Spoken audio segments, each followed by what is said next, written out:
Well, I'm joined now by Israel's ambassador to the UK, Tzipi Hotovely. Ambassador, thank you for coming in. It's heartbreaking. It is. Just to hear one mother. I mean, and there are so many. There are hundreds and hundreds of... Just 199 of the people are now kept hostage in Gaza, and I'm thinking about young children, thinking about a girl that has autism and she's disabled. I'm thinking about Holocaust survivors. I think we've never experienced anything like that as the Israeli people. We experience wars, we experience terror attacks. Never since Israel was established, we experienced anything that was as barbaric, as dishuman, as... Where were you when you heard what had happened? I was in Israel. I was staying at my parents-in-law's house, and 6 o'clock in the morning when the first alarm came, we woke up, and I think it was 8:30 when the second alarm came in a small city next to Tel Aviv. And I told my husband, this is serious. And from an instinct feeling, because of the sirens going up and down, I had a feeling something really bad came up, and I turned my phone on Shabbat, and I realized this is a war. And I want to tell to everyone who listens and follows Israel for many years, I think we never had such a clear event that every country should protect its people. I mean, you said it in your great opening, and I want to echo that. This is one of those moments in a nation's life that a country cannot carry on without providing the very basic obligation that every country has to its people. We need to protect our children. We are out there in Gaza, not in order to revenge, not in order to punish. I don't agree with any of those definitions. It is partly that, though. Let me just say why we're doing that. We're doing that to make sure that my children, my friends' children, and every child in Israel will be protected. After we've seen what happened to our border, after we've seen what those barbaric terrorists from Hamas came in and they beheaded babies' heads. I mean, the fact that those small babies, you know, we saw in the Telegraph, wrapped in those bandages. I mean, this is something that breaks the heart of every parent. And you cannot see that. And the horrific photographs and everything documented by Hamas, the fact they put children together and burned them alive, the fact they wanted to choke people in their homes by putting them on fire, those type of barbaric actions, and I'll tell you more than that. After identifying, unfortunately, 1,300 Israelis that were brutally murdered, the people were recognizing the bodies. They said 80% of the bodies being tortured. And our president just exposed a booklet that basically showed that it was part of their way of action, that they wanted to torture the people. It was part of their terror actions, raping innocent young women, taking hostage a Holocaust survivor. I mean, this is really... I saw the footage of that woman who'd survived the Holocaust being taken away, and all I was struck by was she was completely calm. She was staring ahead, and she wasn't giving them a second of her own feelings in that moment. I thought that was just extraordinary, given what she had obviously gone through as a young person. But let's join all the international community, including Prime Minister Sunak today in Parliament, that said all those people kept in hostage must be released now.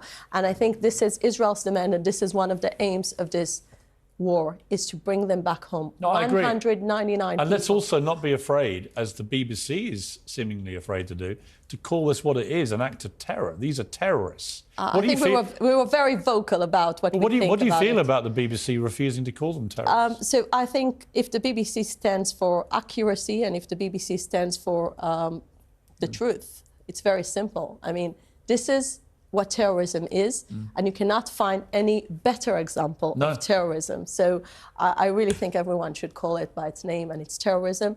And I think one more thing we need to say at this time, because Israel is now in one of its, I would say this is not an existential threat, but this is a war on existence, because we cannot exist if our children cannot be safe in their homes. So Israel has decided, and people will absolutely understand this, that Hamas has got to be eradicated in the way that ISIS was eradicated. But ISIS was eradicated in a process that also involved a lot of innocent people getting killed on the way. Clearly, in what is coming now in Gaza, a lot of innocent people on the Palestinian side are going to die as well. how many is too many? And I don't have the number. I just talk about this debate about proportionality. So first of all, Israel is a moral country, works according to the international law, and according to the international law, we are allowing all the Palestinians to go to the south area of Gaza in order to make sure they'll be safe, including creating shelters for them with the international community organizations to make sure they will be safe. The only thing... let me ask you on this. Just one second. Let me just finish. The only thing that stands as a barrier from those Palestinians to get into a safe place is the fact that Hamas is preventing from its own population to get to a safer place because it doesn't care about its people. He's using international support, not in order to give them, as you said, water and electricity, but actually in order to fire on Israel. And as we speak, everyone is talking about this horrific massacre. But sometimes we forget that fighting from Hamas carries on. As we speak today, Parliament being evacuated, the center of Israel being bombarded by those rockets, and we keep having over 6,000 rockets just in the last week. So think about it. It needs to have electricity and all those manufacturing. What do you think supports that? So it's Hamas basically taking from its own population and using it against innocent Israelis. I heard so you. Okay, blame Hamas. I hear you. Blame Hamas. I hear you. But I also heard you this morning saying there's no humanitarian crisis here. By any definition of a humanitarian crisis. Let me explain that. That is happening.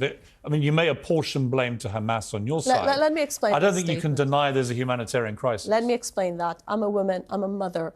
I have a sympathy to any innocent child, any innocent person in the world. We don't want to harm any innocent people. We want to target the militants. We want to target those terrorists. We want to target the facilities, the capabilities.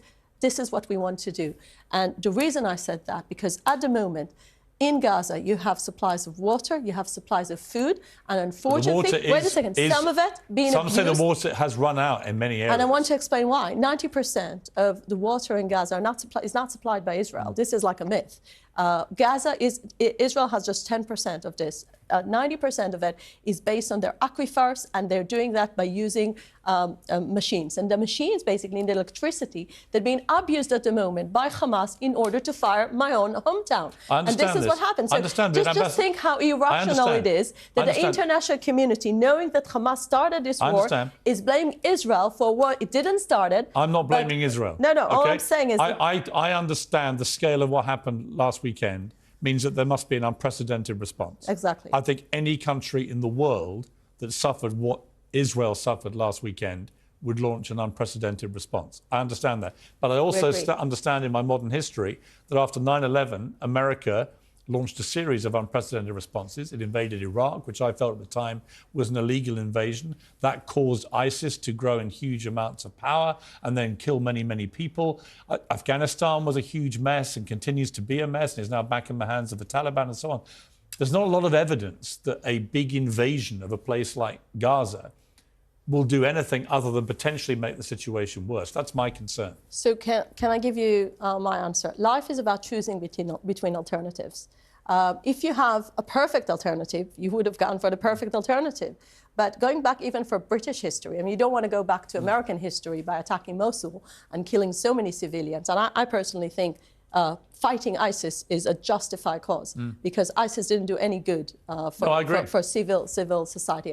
And going back to your own history, when you fight Nazi Germany, you knew that there were many, many civilians got attacked from your attacks on German cities. Dresden was a symbol, but you attacked Hamburg, you attacked other cities, and altogether it was over 600,000 civilian Germans that got killed. And was it worth it in order to defeat Nazi Germany? And the answer was yes. Let me ask you this. Just to finish, my point is we don't target civilians. We definitely give them an alternative and a place to find a shelter. And we are trying to minimize casualties because our target is just to remove Hamas from our border in order to have my children to sleep peace and quiet in their bedroom. I understand, but it is also true that nearly 3 times as many Palestinians have died in the last week than were killed in the outrage on October the 7th. And then that number is going to go much higher. This is exactly why I think it's unmoral equivalence, because those people got killed in Israel, children, women and men, were brutally targeted and murdered in the most barbaric way. I agree with you. No, but the people got caught in a crossfire in Gaza are people we didn't want to kill. Some of them are terrorists. You need to remember that. And we are targeting those cruel people that are based in schools, based in hospitals. And according, by the way, to the international law, Israel is allowed to launch a military attack every time there is a place that puts Israelis in danger, which it is. The facilities of Hamas are based in civilian facilities. Do you feel, you talked about being a mother, a parent, do you feel on a personal level genuine sympathy with the innocent Palestinians who are getting caught up in this? Absolutely. I mean, my thoughts are to every single individual that is caught in a war zone. Now, but you need to understand, every country has first and foremost responsibility to its own people. So if Israel will fail to defend my children and other people's children, like we've seen those parents that had to, be in a shelter, hearing other, like I will never forget this video that you hear parents that hear one of their children get executed. I mean, those are things that are totally horrific. So when this is the reality, you need to understand there was a misconcept of the understanding that Hamas can be a tiger, can live by you. No, this tiger, it went out of the cage and it did what it did, and it's a barbaric action. How do we get to peace after this? So that's a great question. I think you cannot have peace. I mean, this, again, going back to your history, you cannot have any type of negotiation with this type of barbarism that is based on jihadi ideology. Hamas charter is calling to annihilation of Israel and total destruction. So it has no political vision. So we need to have, from the other side, we need to have people who want to live peacefully with Israel. We've seen the Arab world opens the gate to Israel. We've seen the Abraham Accords. We've seen Saudi wants to normalize with Israel. I believe the future can be better without terror organizations. And this is why Israel is fighting this war, by the way, for the West as well. This is not just Israel's fight. This is the Western world's fight. Just like you had your attacks in 7/7, the Manchester Arena. It's the same type of ideology that attacking innocent people, and we need to fight it together. It is inarguable, finally, that before this attack, the plight of the Palestinian people in Gaza was completely unacceptable. Many will see the control that Israel has wielded in the last week as evidence that it's an unhealthy control over the people of Gaza and indeed potentially of the West Bank as well. My next guest will certainly be arguing that very strongly, that until what they see as the oppression of the Palestinian people is properly dealt with, that there will always be this kind of, I mean, you can call last weekend what you like, to me it's a disgusting abomination, but there will always be angry people in Palestine wanting to break out of what they see as oppression. What do you say to that? Let's just check the facts from 2000. Actually, Gaza was the case study for how the world will look without Israeli control on Palestinian area and territory. 2005, Israel withdraws to the international border, and people believe that Gaza will become a Middle East Singapore. And look what happened. So actually, it's the other way around. From 2000 to 2005, Israel doesn't have any settlements, doesn't have any territorial demands from the Palestinians. Instead of turning Gaza to a flourishing city, they took all the international support, and there was massive support, and they took it to build this underneath tunnel city that became a terror city, an evil city. We saw the results and its ugly face on last Saturday. But you wouldn't deny that the living conditions of people in the Gaza Strip, for example, have been completely unacceptable. And Piers, who should we blame for that? Israel doesn't control the Gaza Strip since 2005. Is Israel blameless? I would say that Israel, after... It's not blameless. I would say Israel, no country in the world is perfect.